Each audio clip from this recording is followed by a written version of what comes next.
በስመ አብ ወወልድ ወመንፈስ ቅዱስ አሐዱ አምላክ አሜን። በመላው ዓለም የምትኖሩ የልዑል እግዚአብሔር ቤተሰቦች በአብ በወልድ በመንፈስ ቅዱስ ስም ኃይልና እንዲሁም ባርኮት እንጀምራለን። በያላችሁበት ሀገርና ክፍለ ሀገር እንደየሰዓት አቆጣጠራችሁ እና ይህን ቪዲዮ እንደምትመለከቱበት ጊዜ ሰላም እግዚአብሔር ይድረሳችሁ። እንደምን ዋላችሁ፣ እንደምን አደራችሁ፣ እንደምን ሰነበታችሁ። አሜን።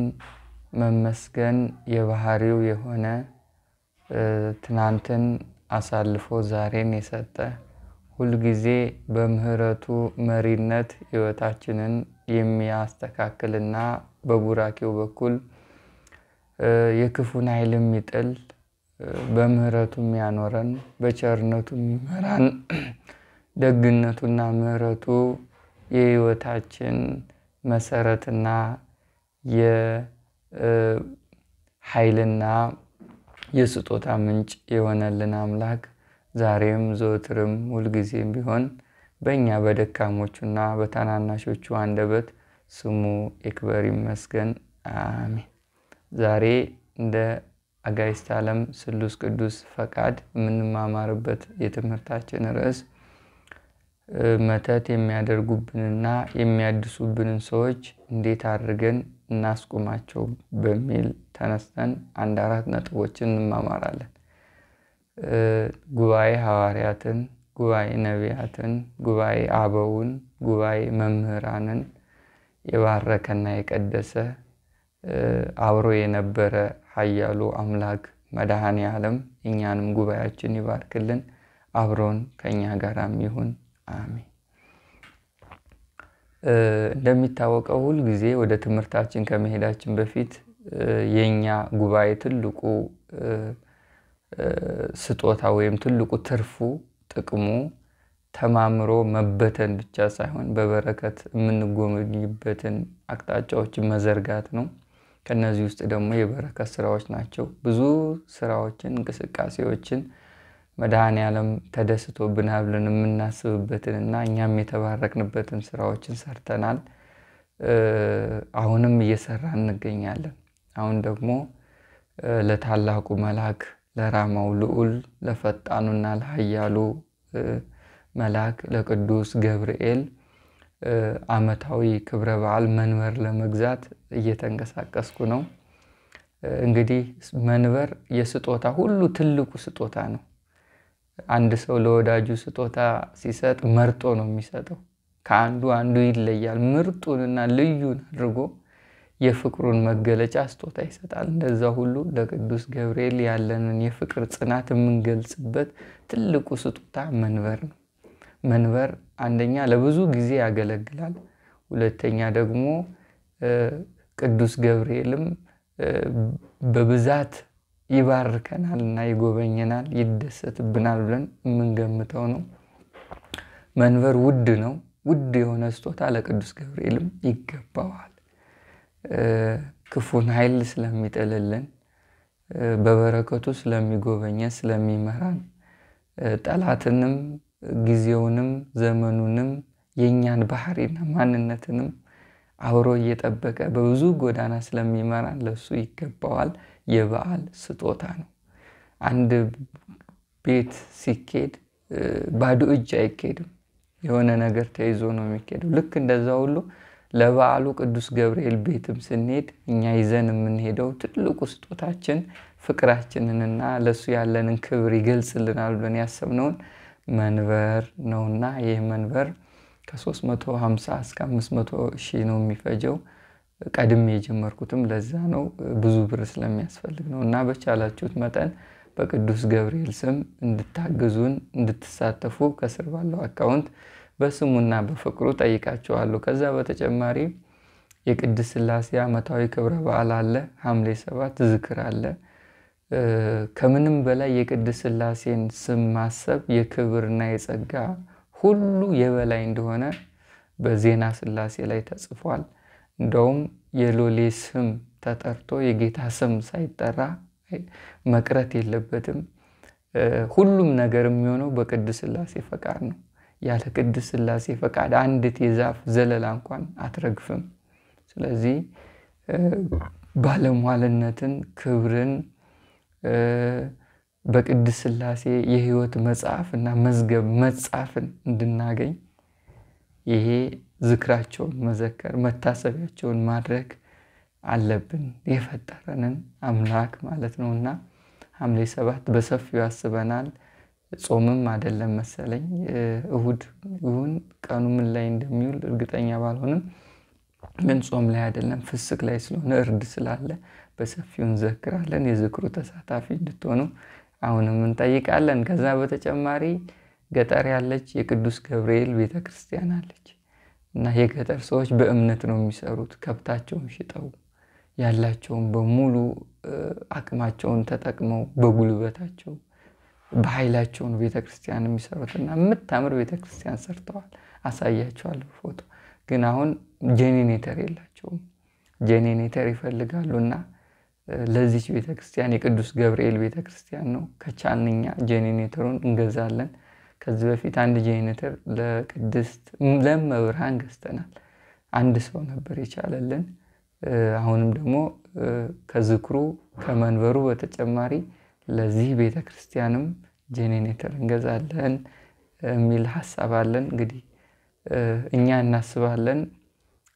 እኔ ወደ እናንተ ቪዲዮዎችን ሳቀርብ ተደማጭ ሆኜ ሳይሆን ስናገር ማሳመን ሆኜ ሳይሆን የኔ ነገር ሙሉ ለሙሉ የተሟላና የተቃናው ነው ሳይሆን የመድኃኔዓለም ቸርነትና ፍቅሩ ነው በብዙ መንገድ በበረከት ስኬታማ እንድንሆን የሚያደርገንና የቀደመው ቸርነቱና ፍቅሩ በብዙ መንገድ ያልተለየን አሁንም ማይለየን የበረከቱን ስራ ሰርተን ለበረከት ያብቃን። ወደ ትምህርታችን ስንመለስ መተት የሚያደርጉብንና የሚያድሱብን ሰዎች እንዴት አድርገን እናስቆማቸው የሚል ርዕስ ነው።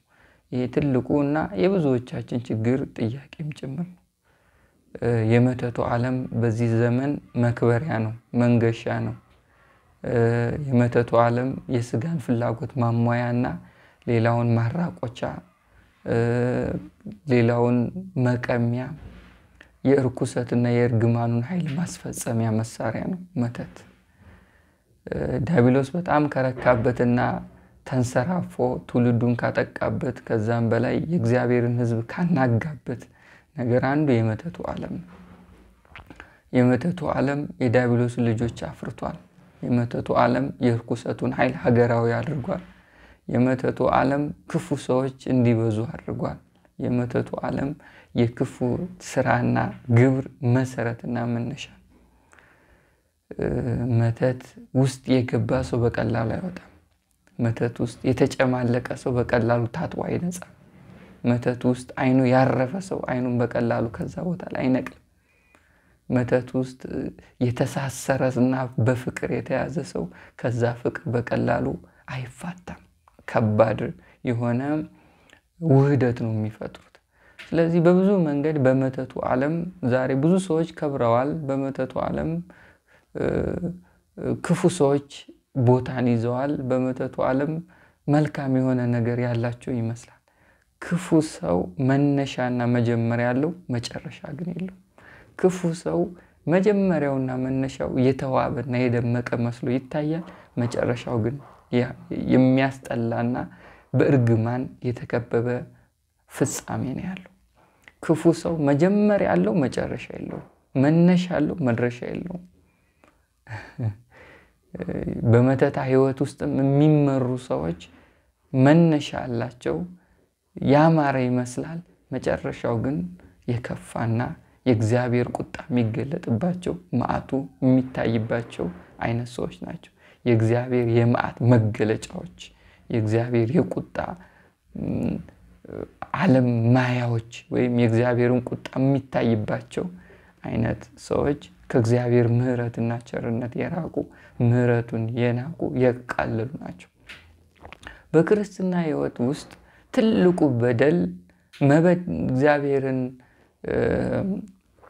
መካድና ከእግዚአብሔር ወይም ትልቁ ማጣት ትልቁ መክሰር በዓለማዊ ህይወት ውስጥ አለመሟላትና አለመሳካት ብቻ ሳይሆን በእግዚአብሔር በኩል ነገሮችን ያልፍልኛል ብሎ አለማሰብ በእግዚአብሔር በኩል ነገሮች ይፈታሉ ብሎ አለማሰብ እንደ ቃሉ መኖር አለመቻል ይሄ ትልቁ ኪሳራ እና እንደ እግዚአብሔር ቃል አለመኖር በህጉ አለመገዛት ህጉን መመሪያ አለማድረግ ዛሬ የብዙ መተተኞች መሰረትና ምንጭ ሆኖ በየአብያተ ክርስቲያናትና በየመንደር ቤቱ በጥንቆላና በመተት የከበሩና የነገሱ ብዙ ሰዎች አሉ እነዚህ ሰዎች በብዙ መንገድ የከሰሩ ናቸው ከእግዚአብሔር ምሕረት ከስረዋል ከእግዚአብሔር ህልውና ጠፍተዋል የእግዚአብሔር ዓይንና እጅ ርቋቸዋል ህይወት ጣዕሙና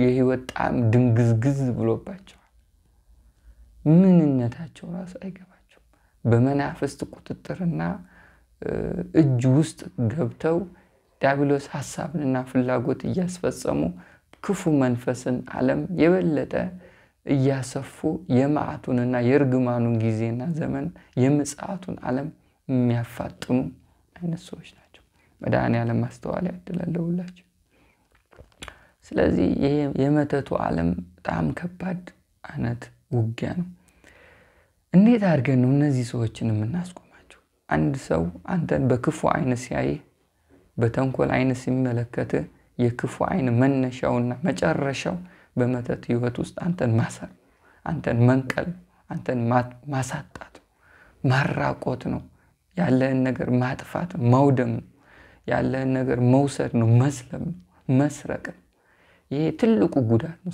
ሰውን ጎዳውት ብሎ የሚያስበው ያለህን ነገር በመቀማት ያለህን ነገር በማራቆት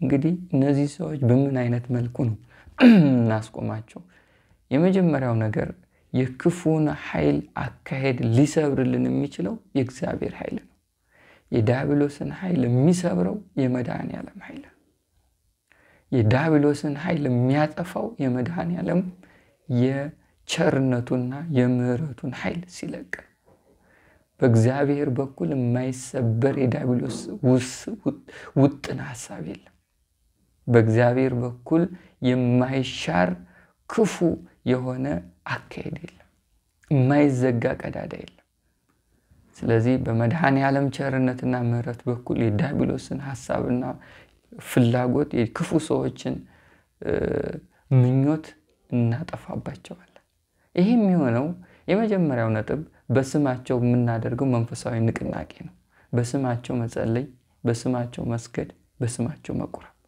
ይሄ ከስማቸውና ከባህሪያቸው ከህልውናቸውና ከእይታቸው ጋር የተዋሃደው የክፋት ስሜትና ሐሳብ የእግዚአብሔር ኃይልና መለኮታዊ ምስጢር ያስረዋል የተዋሃዳቸውን ክፋት እንዲሸሽ ያደርገዋል የክፋት መዝገባቸውና ፋይላቸው ይዘጋል የክፋት ማንነታቸውና ባህሪያቸው ይደመሰሳል የጸሎት ኃይል የዲያብሎስን ኃይል መስበር የሚችል ኃይል ነው የጸሎት ኃይል የእግዚአብሔር ምሕረት የሚገልጥ ኃይል ነው የጸሎት ኃይል የእግዚአብሔርን ቸርነት ከህይወታችን ጋር የሚያስማማ ኃይል ነው የጸሎት ኃይል የዲያብሎስን ፍቅርና ውህደትን የሚያነጣጥል ኃይል ነው የእግዚአብሔር ቸርን ጸሎት የመድኃኔዓለምን ኃይል ገልጦ የዲያብሎስን በእኛ ላይ ያለውን ጥርስ ማንቀጫቀጭና ከንፈር መምጠጥ እና የምቀኝነትና የተንኮል ሐሳብና ስሜት በሙሉ የሚያርቅ ኃይል ነው ስለዚህ ስማቸውን እየያዛችሁ ብትሰግዱ ስማቸውን እየያዛችሁ ብትጸልዩ ስማቸውን እየያዛችሁ ብትቆርቡ የቅዱስ ቁርባኑ ኃይል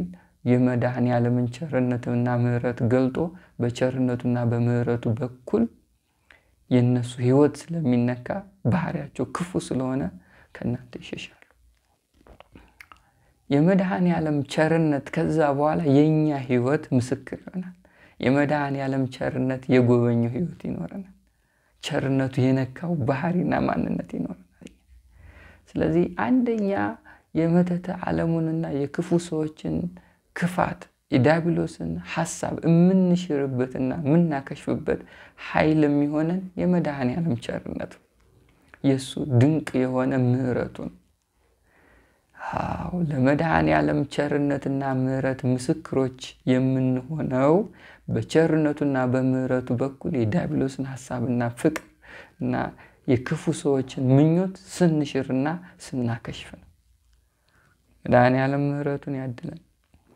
አሜን። ስለዚህ በስማቸው ስትጸልዩ፣ በስማቸው ስትሰግዱ፣ በስማቸው ስትቆርቡ ዲያብሎስ መጀመሪያ ከህልውናቸውና ከስማቸው ጋር ስለተዋሃደ ያ ውህደት ወይም ትንሽ ስለሚነካካው ከናንተ መሸሽ መራቅ ይጀምራሉ። በዚህ አኳኋን የመተቱን እድሳትና የመተቱን እናንተ ላይ የሚያደርጉትን ውርጅብኝ ያቆማሉ። ስለዚህ በስማቸው መንፈሳዊ ንቅናቄን ማድረግ የመጀመሪያው መንገድ ነው። ሁለተኛው ጠላታችሁን እንደራሳችሁ ውደዱ የሚለውን መንፈሳዊ መመሪያ መተግበር። ጠላትን እንደራስህ ውደድ ማለት አሁን ይሄ መውደድ ወይም ፍቅር ሶስት አይነት ነው። የመጀመሪያው የጾታዊ ፍቅር ነው። ይሄ የጾታዊ ፍቅር አንዱ ለአንዱ ተመሳሳይ ወይም በጾታ ተቃራኒ የሆኑ ሰዎች ተመሳሳይ የፍቅር ስሜት ሲኖራቸው የሚገነባ አይነት ፍቅር ነው። በተመሳሳይነት ሲኖር ወይም ይሄ በተመሳሳይ ከሁለቱ ላይ ሲኖር የጾታዊ ፍቅር ይባላል። የጾታዊ ፍቅር ሳይኖር ትዳር አይመሰረትም። ሁለተኛው አጋፔ ፍቅር ይባላል። ይሄ ደግሞ ያለ ምክንያት መውደድ ነው። የመድኃኔዓለም ፍቅር አጋፔ ፍቅር ምንም ምክንያትና መስፈርት ሳያወጡ እንዲሁ መውደድ። ሶስተኛ ጠላትን መውደድ የጸጋ ፍቅር ነው። ጠላትን መውደድ ጸጋም ጭምር። ጠላታችሁን ውደዱ ማለት ለነሱ ክፉ አታስቡ፣ ከናንተ መልካም ነገር ፈልጎ ቢመጡም አትንፈጓቸው ማለት ነው። ስለዚህ በመተትና በእድሳት የሚያሰቃዩንን ሰዎች ክፉ አለማሰብ፣ በክፉ አይን አለመመልከት፣ ስናያቸው ከንፈራችንን ባለመምጠጥ፣ በውስጥ ክፋት አለማሰብ፣ ከዛም በተጨማሪ ደግሞ የነሱን ውድቀትና ማጣት አለመመኘት፣ ከሌላው ጋር ቁጭ ብለን ስለነሱ ክፋት አለመጫወት፣ አለማማት፣ አለማውራት። እነዚህ በአጠቃላይ ክፉን መተትና ኃይል እንሽርበታለን።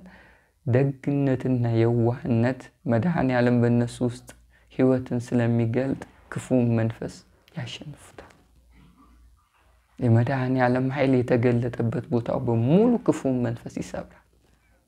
ስለዚህ በደግነት፣ በየዋህነት፣ በመልካምነት ክፉ ባለማሰብ የእግዚአብሔር መገለጫዎቹ ስለሆኑ ጠላት እንደራስ በመውደድ የዲያብሎስን ፍላጎትና ምኞት እንሽረዋለን ማለት ነው። የማቴዎስ ወንጌል ምዕራፍ 5 ቁጥር 45 ላይ በሰማያት ያለ አባታችሁ ልጆቹ ትሆኑ ዘንድ ጠላታችሁን ውደዱ። ውደዱ ነው ጠላታችሁን። በክፉ አይን አትመልከቱ ነው። በመናፍስት ዓለም መተት ያደረጉባችሁ ሰዎች የነሱን መንፈስ ላያችሁ ላይ ተሸክማችኋል። የነሱን ባህሪ ይዛችኋል። የነሱን ተንኮል እናንተ ጋር አለ። በክፉ አይን ስትመለከቷቸው የነሱት መንፈስ ላያችሁ ላይ የተቀመጠው ብርታትና ጉልበት፣ አቅምና ኃይል እናንተን ለመጉዳት ያገኛል። ስለዚህ በመልካምነት ነው የነሱን ክፋትን የምታሸንፉት። በበጎነት ነው የነሱ መንፈስ የምታስሩት። የነሱ ክፉ የሆነ ባህሪ የሚልቃችሁ በየዋህነት። ይሄን አስቡት። የሚረግሟችሁንም መርቁ ይላል። ለሚጠሏችሁ መልካም አድርጉ። ጠላትን ውደዱ ማለት ለሚጠሏችሁ መልካም ማድረግ፣ ከናንተ የሆነ ነገር ሲፈልጉ አለመንፈግ፣ ግን ደግሞ እንደ እባብ ብልሆች እንደ ርግብ የዋሆች ሁኑ የሚባል የመጽሐፍ ቅዱስ ቃል አለ። እንደ እባብ ብልህ መሆን ማለት እባብ ውሃ ሲጠጣ መርዙን ደብቆ ነው ይላሉ አባቶች፣ ራሱን እንዳይገድል ማለት ነው። አንደኛው ብልህነቱ በዚህ ነው። ሁለተኛ እባብ ብልህ የሚባለው የትኛውን ቦታ ቢቀጠቀጥ ራሱን አይመታም፣ ራሱን አይሰጥም ለምት። እናንተም እንደ እባብ ብልሆች ሁኑ ማለት ምንም ነገር ብትነፈጉና ብታጡ ራሳችሁን ክርስቶስን አታስነኩ ነው። ክርስትናችሁን አታስነኩ። ክብራችሁን ብታጡ ስማችሁ ቢጠለሽ ማንነታችሁ በመናፍስ ቢተሳሰር ክፉ ነገር ቢመጣባችሁ ክርስትናችሁን ግን አታስነኩ ማለት ነው። በእምነታችሁ በኃይላችሁ በጸጋችሁ ከዛም በላይ ደግሞ ባላችሁ ነገር ሲመጡባችሁ እሱን አታስነኩ። ያ ነው እንደ እባብ ብልሆች ሁኑ የተባለው፣ እንደ ርግብ ደግሞ የዋሆች ሁኑ ማለት ነው የተባለው ማለት ነው። ስለዚህ እርሱ በክፉዎች በበጎዎች ላይ ፀሐይ ያወጣልና በጻድቃን በኃጢአተኞች ላይ ዝናብ ያዘንባል። የመድኃኔዓለም ቸርነት በሁሉ ሙሉ ነው። በሰማያት ላለ አባታችሁ ልጆች ትሆኑ ዘንድ የሰማይ አምላካችን የጻድቃንም አምላክ ነው፣ የኃጥአንም አምላክ ነው። ለጻድቃንም ለኃጥአንም በጧት ሲነጋ ፀሐይን እንደ ስጦታ ይዞ የሚቀበል አምላክ ነው። በድምጾች በወፎች ድምጾች ድግስ ደግሶ ውሎህን በባርኮት እንድትጀምር የሚያደርግ አምላክ። ይህ ለሁሉም ነው። ለዚህ አምላክ ልጆች ትሆኑ ዘንድ አባታችን እንደዚህ እስከሆነ ድረስ እኛም ደግሞ ክፉ ላደረጉብን መልካም በማድረግ ክፉ ለሚያስቡብን በመጸለይ ለሚረግሙን በመመረቅ የመድኃኔዓለም ልጆች መሆናችን ይታወቃል። የክርስትና መገለጫው ይሄ ነው። ስለዚህ ክርስትናችን ከሰማይ አምላካችን ዘንድ ዋጋ እንዲኖረውና በመድኃኔዓለም መዝገብ እንዲያዝ በሰማይ መዝገብ ስማችሁ ተጽፏል የሚል ቃል አለ አይደለ? የሆነ ጊዜ 70 አርድእት መጥተው መድኃኔዓለም አጋንንት በስምህ ታዘዙልን አሉት። አጋንንት በስሜ ስለታዘዙላችሁ ደስ አይበላችሁ፣ በሰማይ መዝገብ ስማችሁ ስለተጻፈ ግን ደስ ይበላችሁ ብሏቸዋል። በሰማይ መዝገብ ማለት ትልቅ መጽሐፍ ነው። በዛው ስምህን መጻፉ አይደለም፣ በስላሴ ልብ መታሰብ ነው። በአብ ልብ መታሰብ፣ በወልድ ልብ መታሰብ፣ በመንፈስ ቅዱስ ልብ መታሰብ። በስላሴ ልብ አንድ ነው የስላሴ ልብ፣ እሱም አብ ነው። በአብ ልብ መታሰብ የአብ የወልድ የመንፈስ ቅዱስ ልባቸው አብ አይደለ? በአብ ልብ መታሰብ እሱ በሕይወት መዝገብ መጻፍ ይባላል። ስለዚህ በሕይወት መዝገብ እንድንጻፍ ለሰማይ አምላካችን ልጆች እንድንሆነው የሱ ልጆች መገለጫዎች እንድንሆን ምን መሆን አለብን? ለክፉ በክፉ አለመመለስ መቻል አለብን ማለት ነው። ክርስትና የሕይወት ትምህርት ነው። የቃል ትምህርት የተማረ ሰው በቃል ነው የሚፈተነው። የጽሑፍ ትምህርት የተማረ ሰው በጽሑፍ ይፈተናል። የሕይወት ትምህርት የተማረ ሰው የሚፈተነው በሕይወት ውስጥ በነፃ የምንማረው ትምህርት ነው። መጽሐፍ ቅዱሳዊ ትምህርት በነፃ እንማራለን ያለምንም ክፍያ። የምንከፍለው በሕይወት ነው። በሕይወት ስንከፍል ደግሞ ክፉ ላደረጉብን መልካም በመመለስ፣ ለሚረግሙን በመመረቅ፣ ለሚያሳድዱን በመጸለይ በዚህ መልኩ እንከፍላለን። ሶስተኛ ነጥባችን መተት፣ እድሳት የሚያስቆሙ ቃል ኪዳን ያላቸውን ቦታ መርገጥ ነው። በእርግጥ ብዙ የቃል ኪዳን ቦታዎች አሉ። እነ ቅድስት ክርስቶስ ሰምራ ጉራጌ ሀገር ያለው አንድ ደግሞ የቅዱስ ሚካኤል ቤተክርስቲያን ለመቆሚያ የሚዘቀዘቅበት እርግጠኛ ያለውም ስሙን ዘብር ቅዱስ ገብርኤል የመተትን እድሳት ማቆም የሚችል ቃል ኪዳን ያላቸው ናቸው። ቃል ኪዳን የፍቅር ማሰሪያ ነው። ቃል ኪዳን ለዘላለም የማይሻር የመድኃኔዓለም ቃል ነው። ስለዚህ ለዘላለም የማይሻር የፍቅሩን ጽናት የምናረጋግጥበት ኃይል ያለው ቃል ስለሆነ ቃል ኪዳን ቦታው ስንሄድ ቃል ኪዳናቸው እስከ ዓለም ፍጻሜ ድረስ ይዘራል። ስለዚህ መተት ቢደረግብን እነዛ ቦታዎች ስንረግጥ የመተቱ እድሳት ይቆማል። መተቱ መደረግ ሌላ መተት ሲላክ ደግሞ ራሱን የሆነ ጸጋ ያሰጠናል ቦታው ብቻ ማለት ነው። እስኪ መጽሐፍ ቅዱስ ለቃል ኪዳን መጽናት መጽሐፈ ሲራክ 44:21 ላይ አሕዛብ በልጆች ይከብሩ ዘንድ እንደ ባሕር አሸዋ ያበዛቸው ዘንድ ልጆቹም እንደ ሰማይ ኮከብ ይበዙ ዘንድ ከባሕር እስከ ባሕር የሚያወርሳቸው ዘንድ ከውቅያኖስ እስከ አድማስ ድረስ ያወርሳቸው ዘንድ ስለዚህ ነገር መሐላ ቃል ኪዳን አጸናለት። ይህ የአብርሃም ቃል ኪዳን ነው። ልጆችህን እንደ ባሕር አሸዋ እንደ ሰማይ ከዋክብት አበዛዋለሁ የሚል ቃል፣ ይሄ የማይሻር ቃል ኪዳን ነው። ሰማይና ምድር ቃሌ ከሚያልፍ የሰማይና የምድር ማለፍ ይቀላል። ሰማይና ምድር ያልፋል፣ ቃሌ ግን አያልፍም። የመድኃኔዓለም ቃል አትነጥፍም። ቃል ኪዳኑ ጽኑ ነው። የቃል ኪዳኑ መሰረት ፍቅር ስለሆነ ስለዚህ የመድኃኔዓለም ፍቅር ጽኑ መሆኑና ኃያል አምላክ፣ ነገሩ የማይለወጥ አምላክ፣ በየሁኔታው የማይፈራረቅ አምላክ፣ አንድ አድራሻ ብቻ ያለው አምላክ፣ አንድ አድራሻ። ሰው ሲሞላልን ጥሩ ፊት፣ ሲጎልልን ከኛ የሚርቅ የሰው ባህሪ ዛሬ ወዶን ነገ የሚቀየር አድራሻው የሚለዋወጥ ነው የሰው ማንነት። የመድኃኔዓለም ማንነት ክብር ይግባውና አንድ ነው። ሲሞላልንም እሱ ነው፣ ሲጎልብንም እሱ ነው፣ ስናጣም እሱ ነው፣ ስንነጣም እሱ ነው፣ ስንደሰተም እሱ ነው፣ ፊታችን ሲጠቁርም እሱ ነው። በሁኔታዎች የማይቀያየር አንድ አድራሻ ያለው የሰማይ አምላክ ብቻ። ሰው ፊቱን ቢያጠቁርብ ወደ ሰማይ አምላክ ቀናበል። ሁሉ ጊዜ ብሩህ የሆነ ፊት ያለው አምላክ አለን። ምስጋና ለመድኃኔዓለም አሜን። ስለዚህ ቃል ኪዳኑና ቃሉ የጸና ነው፣ አይቀየርም፣ ሁኔታዎች አይለውጡትም። እና በእነዚህ ቃል ኪዳን ክፉን መንፈስና ኃይል እናርቃለን። ይሄ ሶስተኛ ነጥባችን። አራተኛ ለቅዱስ ቆጵርያኖስና ለቅድስት ዮስቲና ለቅዱስ ቆጵርያኖስና ለቅድስት ዮስቲና የጸጋ ስግደት እየሰገድን በዚህ ህይወት ውስጥ ላሉ ሰዎች ልመናን ማቅረብ። ቅዱስ ቆጵርያኖስ ጣዖት አምላኪ ነበር። ከጣዖት አምላኪነት ወጥቶ ለክብር በቅቷል፣ ለሰማዕትነት በቅቷል፣ ለክርስቶስ ሕያው ምስክሩ ነው። ዛሬ ከሰማዕታት ማህበር አንዱ ሆኗል።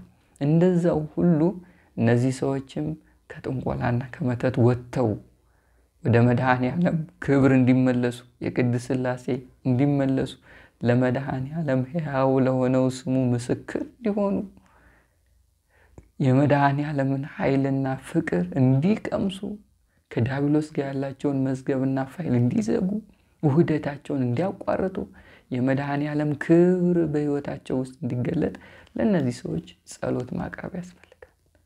ለቅዱስ ቆጵርያኖስና ለዮስቲና የጸጋ ስግደት እየሰገዱ መለመን።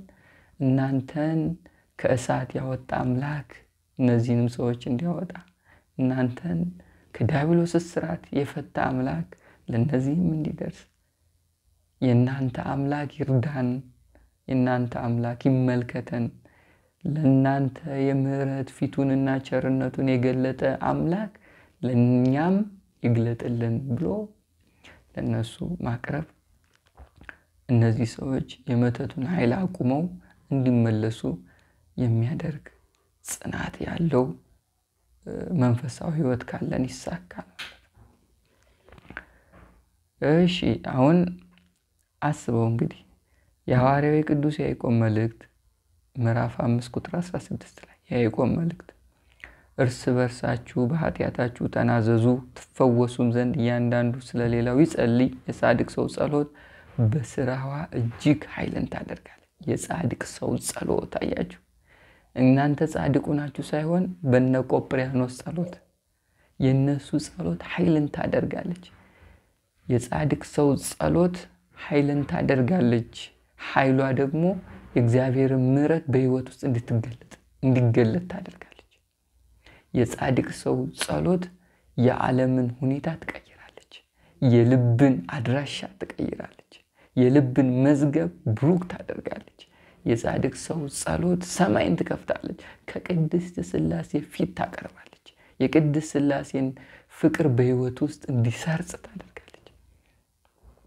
ስለዚህ ለነሱ መለመን፣ በእነሱ በኩል ልመና ማቅረብ እነዚህ ሰዎች ከዚህ ህይወት እንዲወጡ ያደርጋል ማለት ነው። ብዙ ጊዜ የመተቱ ዓለም ብዙ ነገር ያሳጣል። ለምንድነው እኛ ክርስቲያን ሆነን ይሄ ሁሉ ነገር የምናጣው እንላለን? አህዛቡ አያጣም፣ ተደላሎ ነው የሚኖረው። ሙሉ ነው ቤቱ፣ የሞቀ ነው፣ አይጎልም፣ አያለቅስም፣ አይቸግረውም። እኛ ክርስቲያኖች ግን እናለቅሳለን፣ እናጣለን፣ እንከሳለን፣ እንራቆታለን። ገንዘባችን፣ ጊዜያችን፣ እድማችን በሙሉ ይከስራል። ለምንድነው ብለን ብዙ ጊዜ ዋይታዎች፣ ጩኸቶችን እናቀርባለን። አዎ ክርስትና ማለት ዓለምን ንቆ ለእግዚአብሔር መኖር ነው። ዓለም የምትወደው የሱ የሆኑትን ነው። የእግዚአብሔር ፍቅር በልባችን ላይ ሰርጾ ህመማችንን ካላስረሳን ፍቅሩ አልገባንም ማለት ነው። የእግዚአብሔር ፍቅር ጊዜያዊና ወቅታዊ በሆነ ነገር አይለካም። የእግዚአብሔር ፍቅር ዓለምን የሚያሸንፍ ፍቅር ነው። ይሄ ደግሞ ቀራንዮ ነው የምናገኘው።